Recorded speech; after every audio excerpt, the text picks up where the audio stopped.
Sean bienvenidos a este estudio bíblico que vamos a tener de la iglesia Reino de los Hijos de Dios, una iglesia que su sede está en El Salvador, y desde ahí pues mandamos toda la bendición a todo el mundo.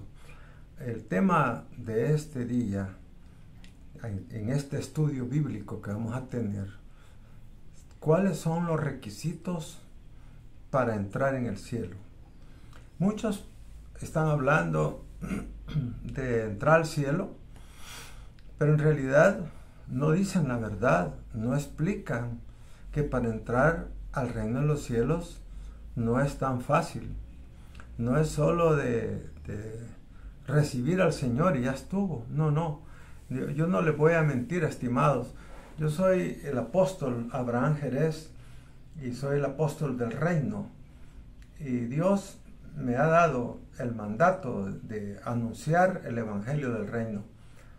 Y por eso yo quiero hablar ahora acerca de los requisitos para entrar en el reino de los cielos. Vea que los requisitos para entrar al reino de los cielos pueden ser varios, pero yo quisiera decirte quizás los más importantes. Lo primero que tú debes de saber, estimado amigo y hermano, es que para entrar en el reino de los cielos hay que tener una revelación de Dios, de qué es lo que Él está demandando de las personas que Él acepta en su reino. Por eso usted oye un montón de parábolas a qué se compara el reino de los cielos. Y una de ellas es a esa parábola de la cena, digamos así, de bodas, ¿verdad? Muchos creen que cuando nos apuramos vamos a estar en una cena de su hijo, se va a estar casando, y eso no es así. Esa es una parábola. ¿Y a qué se compara el reino? Dice, un señor que tenía un hijo que lo quería casar, mandó a invitar un montón de gente y unos dijeron que no podían porque iban a probar sus bueyes, y etcétera, etcétera. Usted conoce la parábola.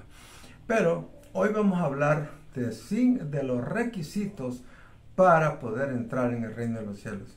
Cuando Jesús estaba ya en la tierra, que se había encarnado en un bebecito que se llamaba Jesús, ese Dios maravilloso en la persona de ese niño Jesús crece, se hace hombre, y a la edad de 30 años Él empieza a trabajar en esa misión que Dios le había dado, hacer que todo el mundo conociera el reino de Dios.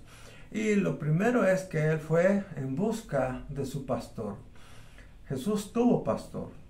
El pastor de Jesús fue Juan el Bautista.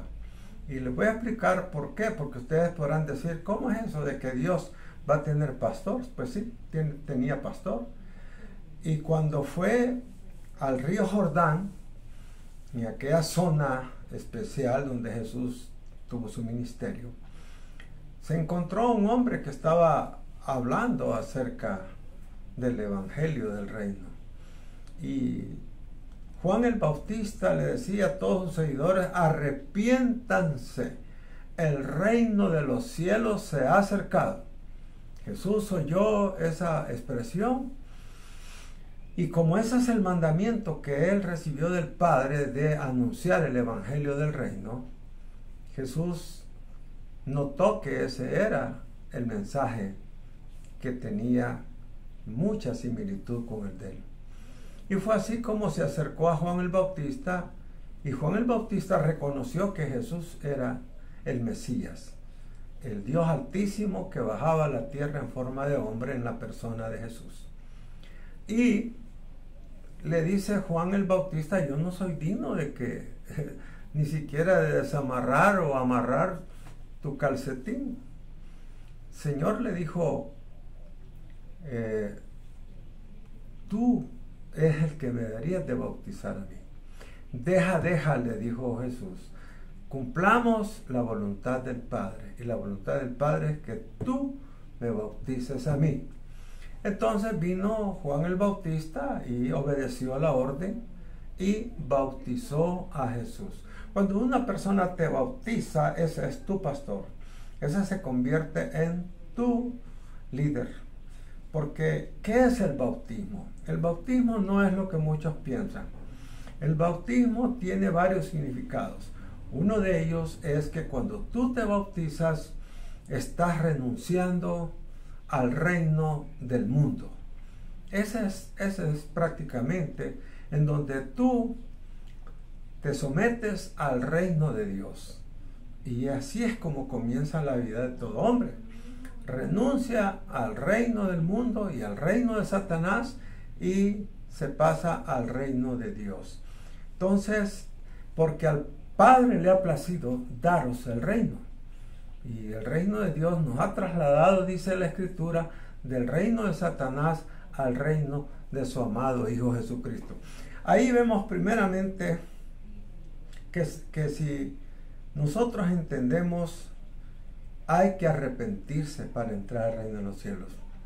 Pero ¿qué quiere decir arrepentirse? Arrepentirse no significa, estimados hermanos, que una persona se va a dar en el pecho y se va a sentir el mea culpa como lo hacen muchos religiosos.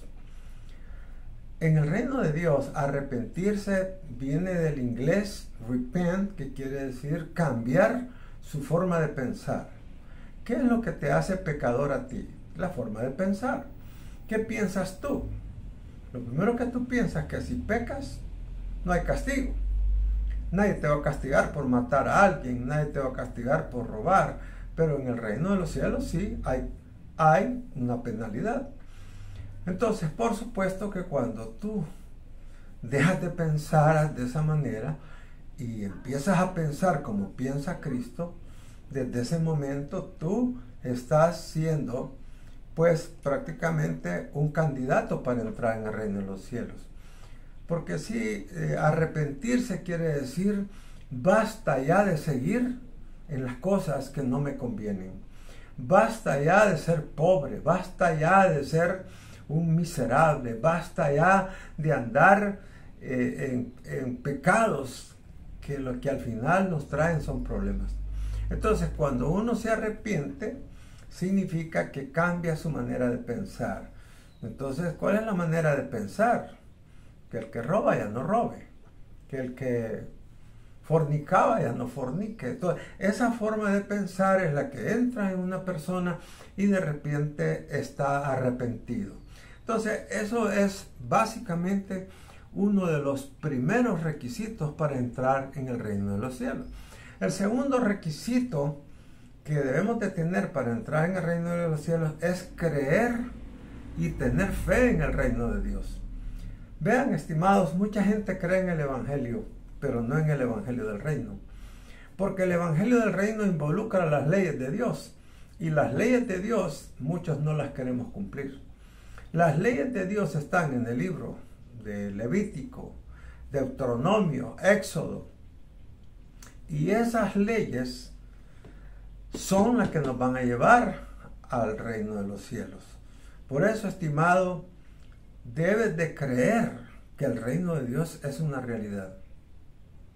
Muchos están pensando que se van a ir más allá del sol. Pero Dios nunca prometió que nos íbamos a ir más allá del sol. Él lo que prometió un reino. Y el reino está establecido ya en la tierra. Y el reino no es comida, no es bebida, no es un lugar geográfico. El reino de Dios son leyes. El reino de Dios es un estado en que vamos a vivir. El reino de Dios es un gobierno maravilloso, un gobierno donde ya no se sufre, un gobierno donde ya no se llora. Ese es el punto en el reino de los cielos, la gente ya no se enferma. Ese es el punto, debemos de entender, creer en el reino de Dios, creer y tener fe que existe el reino de Dios y que Jesucristo es el Rey.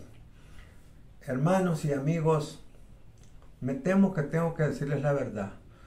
Muchos pastores los han engañado. Les han prometido algo que ni ellos creen.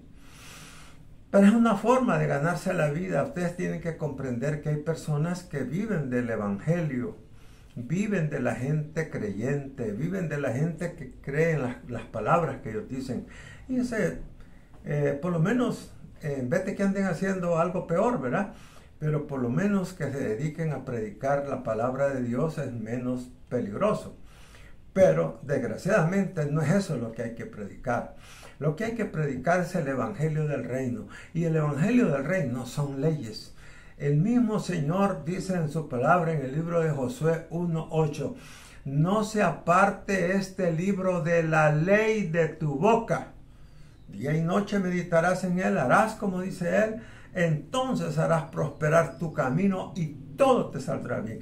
Vea, hermano, que el verdadero sentido de la palabra de Dios es creer en las leyes del reino. Como todo gobierno, digámoslo así, de Estados Unidos, la gente vive bien si cumple las leyes.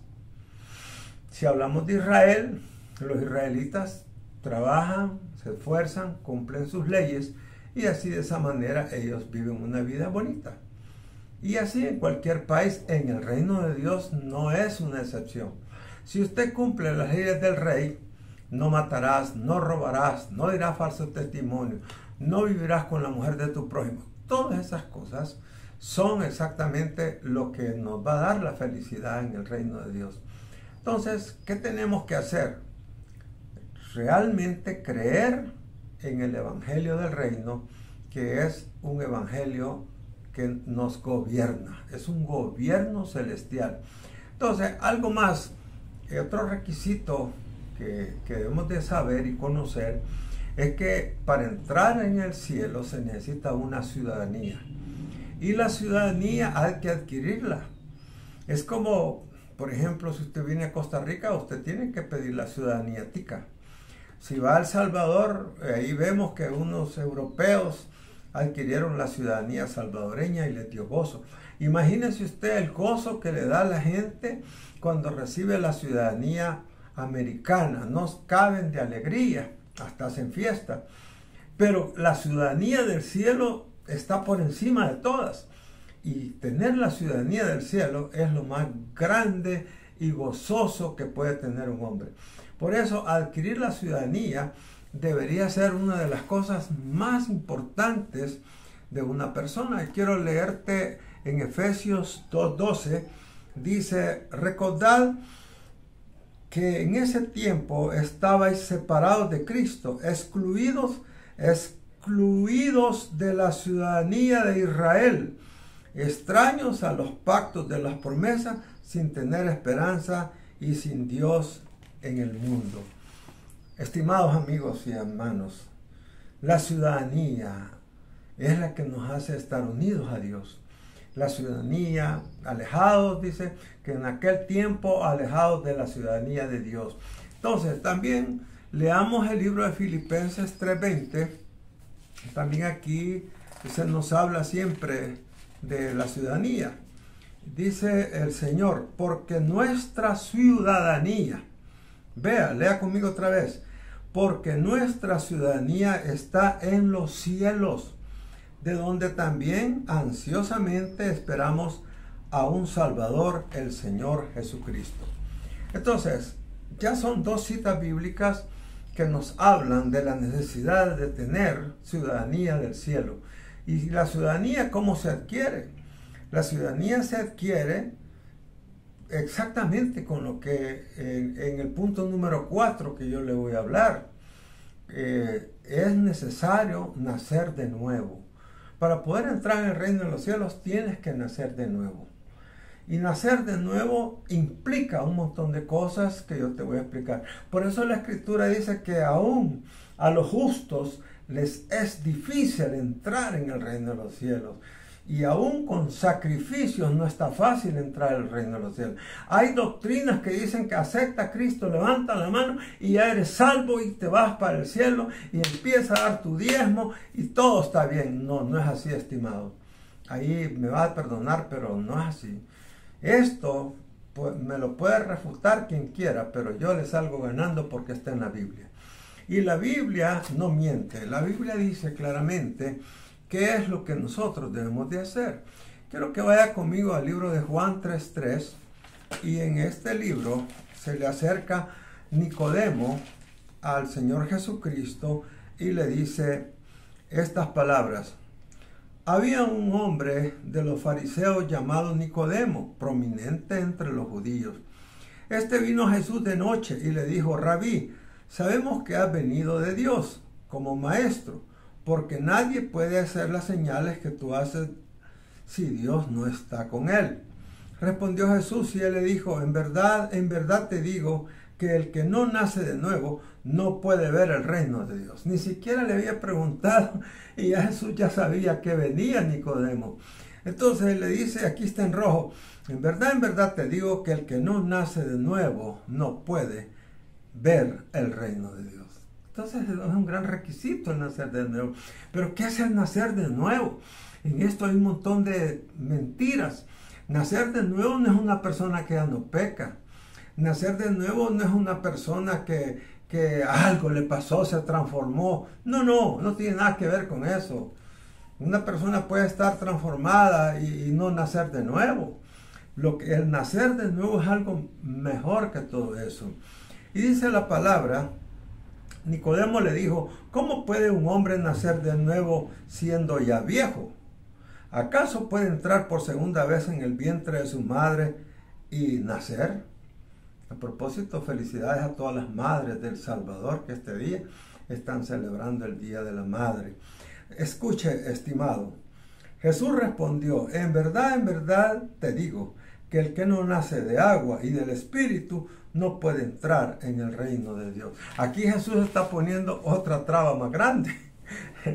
Vean, estimado. Lo primero es que él dice que hay que nacer de nuevo, pero después pone dos requisitos más. En verdad te digo que el que no naciere del agua y del Espíritu no puede entrar en el reino de los cielos. Ahora, ¿qué son esas dos cosas? Número uno, nacer del Espíritu es haber recibido en tu corazón el soplo del Espíritu Santo. Cuando Jesús, a través de su Santo Espíritu, penetra adentro de ti y te hace una nueva criatura. En el libro de San Juan 1:12 dice que a los suyos vino, pero que los suyos no lo recibieron. Pero los que lo recibieron, los que creyeron en su nombre, a esos les dio la potestad de ser hechos hijos de Dios, no nacidos de carne ni de sangre, sino del Espíritu Santo. ¿Qué sucede en ese momento? Te conviertes en un hijo del Padre. ¿Y el Padre qué ciudadanía tiene? La ciudadanía celestial. Entonces, ¿tú qué ciudadanía tienes? La ciudadanía celestial. Entonces ya naciste de nuevo, porque naciste en el territorio de Dios. Por eso es que has nacido de nuevo y no por otra cosa. Vea, hermano, eso es lo que sucede cuando la gente te desconoce. Bien dice la palabra: el pueblo perece porque le falta conocimiento. El conocimiento, dice la palabra de Dios en el libro de Oseas 4:6. Mi pueblo perece por falta de conocimiento. Entonces, hermano, el Señor le vuelve a decir: en verdad te digo que el que no nace del agua y del Espíritu no puede entrar en el reino de Dios. Ya expliqué qué es nacer del Espíritu. Hoy falta nacer del agua. ¿Qué crees tú que significa nacer del agua? Nacer, bautizarse. No, eso no significa nada. Y fíjate, a propósito, que me gustó algo que me mandaron hace poco, que descubrieron en el cielo que un hombre estaba dentro del cielo y no entendían cómo había entrado. Oiga, le dijeron: oye, ¿tú quién eres? Bueno, dijo: yo soy un ladrón, dijo. ¿Cómo un ladrón va a entrar en el reino de los cielos? Sí, pero soy ladrón. Entonces le dice: oye, pero ¿de qué iglesia vienes? ¿Eres de alguna iglesia bautista o menonita o católica? ¿De qué iglesia eres? De ninguna, dice. Yo nunca fui a una iglesia. Pero dime, ¿eres de alguna doctrina? No, pues yo ni sé qué es eso. Y entonces, ¿cómo fue que viniste al cielo? Bueno, había un hombre que lo crucificaron a la par mía y yo le dije: acuérdate de mí cuando estés en el cielo. Y él me dijo: hoy mismo estarás conmigo en el reino de los cielos. Y aquí estoy, por eso es que estoy aquí. Ven, hermanos, que no se necesita tanto cuando Dios es el que está por medio. Cuando la autoridad de Dios está por encima de todos los requisitos. Y eso es lo que debemos de ver cuando dice que es necesario nacer del agua. Nacer del agua significa de que tú te debes cada día de hacer refinar como un oro que se refina por el fuego. A ti te refina el agua de la palabra. La palabra es agua. Por eso Jesús le dice a sus discípulos, oiga, les dijo, después de que les lavó los pies, vaya, todos estáis limpios, les dijo, menos uno. ¿Cómo que menos uno? Si a los 12 les lavó los pies. Pero había uno que dijo, menos uno. ¿Saben quién era ese menos uno? Judas Iscariote. Porque Jesús no se estaba refiriendo al agua física que moja, estaba refiriéndose a la agua que es la palabra de Dios. La palabra de Dios te lava, la palabra de Dios te quita la mugre. Ese es el punto por el que muchos todavía no han entendido eso de nacer de nuevo. Una persona que ha nacido de nuevo es el que la palabra de Dios lo ha convertido, que cada día se mete más, que cada día lee más la Biblia, que cada día va a encuentros, que cada día va a reuniones, que se va a la montaña a orar, que se mete más con Dios. Esa es la persona de la cual el Señor está hablando. Por último, quiero tocar este tema. Dice, otro requisito, para mí es uno de los más importantes, porque en este yo he podido reflejar mi vida. Dice el libro de Mateo 11, versículo 12. Me encanta. Y dice así, y desde los días de Juan el Bautista hasta ahora, el reino de los cielos sufre violencia y los violentos lo conquistan por la fuerza. Hermano, este es el último requisito. Creo que hay más, pero yo hasta aquí me voy a quedar. Y solo los violentos arrebatan el reino de los cielos. ¿Qué es lo que Dios está explicando aquí? Mira, veamos el caso de aquella mujer que estaba enferma de su periodo menstrual. Y ella había gastado más de 25 años que la vieran los médicos y nadie la había podido curar. Y ella, cuando oyó hablar de Jesús, dijo, si tan solo pudiera tocar el borde de su manto, yo seré sana. Y dice la palabra de Dios que según las leyes de aquel tiempo, una mujer no se podía acercar a una multitud cuando andaba enferma. O digamos, no enferma, sino andaba en su periodo. Y ella se metió en medio de todo, ¿verdad? Y la ley decía que había que andar diciendo inmunda, inmunda. Pero ella se metió y tocó el borde del Señor Jesús. Y Jesús dijo, alguien me ha tocado. Señor, ¿cómo que alguien te ha tocado? Y aquí todo el mundo empuja, porque esto está lleno de gente. No, dijo, es que virtud ha salido de mí. Solo los violentos somos los que sacamos y extraemos virtud de Dios. Nuestras oraciones traen virtud de Dios. Si tú eres violento, te levantas a las 2 de la mañana a orar, porque sabes que solo los violentos arrebatan el reino de los cielos. Y estaba también David, y David dijo, ¿quién es ese incircunciso que está ofendiendo a los escuadrones del rey? Échenmelo a mí, dijo, échenmelo a mí, yo voy a pelear con él. Y ese es un valiente y no le tuvo miedo a Goliat y sacó su onda, ¿verdad? Y le dio un par de vueltas y ¡pah! Le dejó en la frente la piedra. Estimado amigo, solo los violentos son los que arrebatan el reino de los cielos. Un aguado, un débil, uno que solo pasa durmiendo, ese no puede entrar en el reino de los cielos. Se necesita valentía. Por eso uno de los requisitos más importantes es que solo los violentos arrebatan el reino de los cielos. Yo quiero, estimado amigo, terminar este estudio. Y este estudio, pues, espero que cada día haya más personas que quieran conocer más acerca del reino de Dios. Te invito a que tú le mandes este video a tus parientes, a tus amigos, si tú los quieres ver contigo en el reino de Dios en aquel día, porque muchos no van a entrar, porque estos requisitos no es para todos, estos requisitos solo es para los valientes. Yo te invito a ser valiente, yo te invito a que hagas sacrificio, porque recuerda que el sacrificio hace que Dios te abra los cielos. Te invito, hermano, que el próximo sábado estaremos predicando el tema maravilloso que va a cambiar tu vida. ¿Cuál fue qué fue lo que hizo que nuestro padre Abraham, dentro de él sucediera un milagro? Se encarnó algo en él. ¿Qué fue lo que se encarnó? Te invito a que oigas ese tema el sábado 13. Hasta pronto.